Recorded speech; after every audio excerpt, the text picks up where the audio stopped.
Mesdames et messieurs, bonsoir, ravi de vous retrouver et une nouvelle édition de Direct pour ce mardi 10 mai 2016.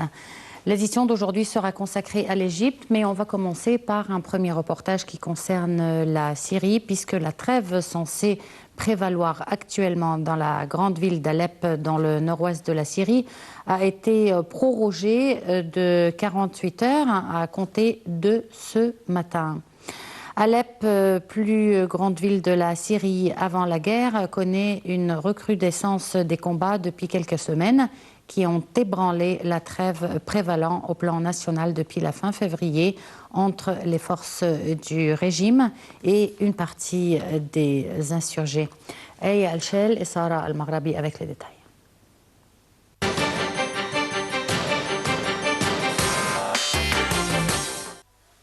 Dans l'espoir de renouer avec un arrêt des hostilités, un certain nombre de trêves ont vu le jour localement depuis le 29 avril, tout d'abord dans les environs de Damas et dans la province de Latakié, dans le nord-ouest de la Syrie, puis à Alep, ville partagée entre quartiers tenus par les insurgés et quartiers aux membres de l'armée syrienne. Le régime de calme, comme l'appellent les autorités syriennes, est entré en vigueur à Alep en milieu de semaine dernière, mais des combats se sont malgré tout poursuivis. En France, le ministre des Affaires étrangères Jean-Marc Ayrault a estimé au nom du groupe de Paris que la déclaration russo-américaine visant à la cessation des hostilités en Syrie devait s'appliquer le plus rapidement possible. Jean-Marc Ayrault s'exprimait après une réunion avec ses homologues d'Allemagne, d'Arabie saoudite, des Émirats arabes unis, des États-Unis, d'Italie, du Qatar et de Turquie qui constituent ce groupe. Le secrétaire d'État américain John Kelly, présent à la réunion de Paris, a indiqué de son côté que Washington, Moscou et Téhéran presseraient les rebelles syriens et le régime de Damas de s'en tenir à l'accord de cessation des hostilités.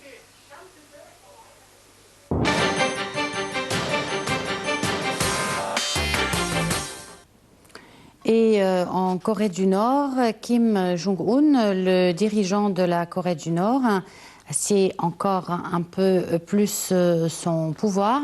Il a été élu président du parti unique de son pays, entérinant son statut de leader incontesté.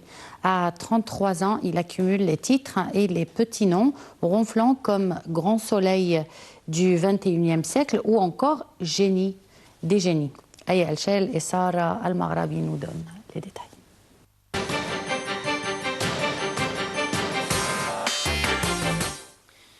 Kim Jong-un, le dirigeant nord-coréen, est devenu président du Parti des travailleurs de Corée lors du congrès du parti unique au pouvoir.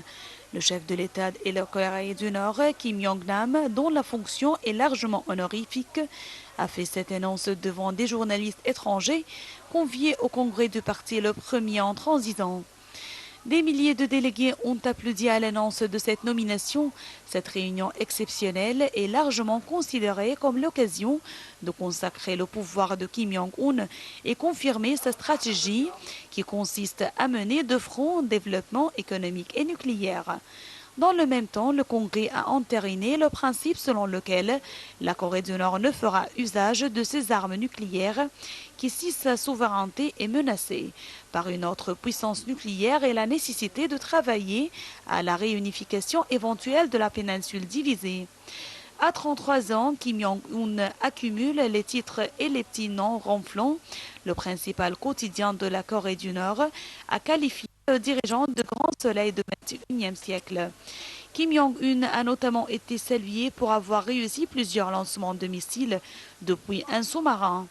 En 2012, Kim Jong-un est sacré maréchal. Avant lui, seules 2 personnes ont reçu ce titre. Kim Jong-sung, son grand-père et fondateur de la Corée du Nord, et Kim Jong-il, son père.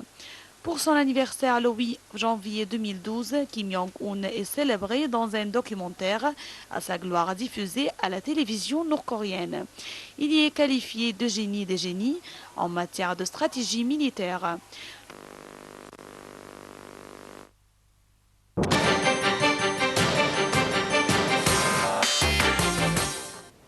Le ministre des Affaires étrangères, Sameh Shoukry, est à New York pour une visite de 3 jours. Il préside une réunion du Conseil de sécurité des Nations Unies sur la lutte contre le discours idéologique des organisations terroristes. Aya Al-Shel et Sara Al-Maghrabi nous donnent plus de détails et tout de suite après, nous entamerons notre débat pour ce soir qui concerne la situation politique et économique actuelle en Égypte.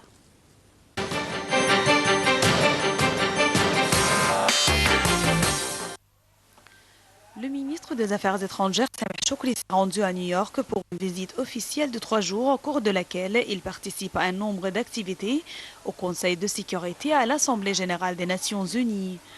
Au cours de la visite, Shoukry doit s'entretenir avec ses homologues ainsi qu'avec des responsables de l'organisation.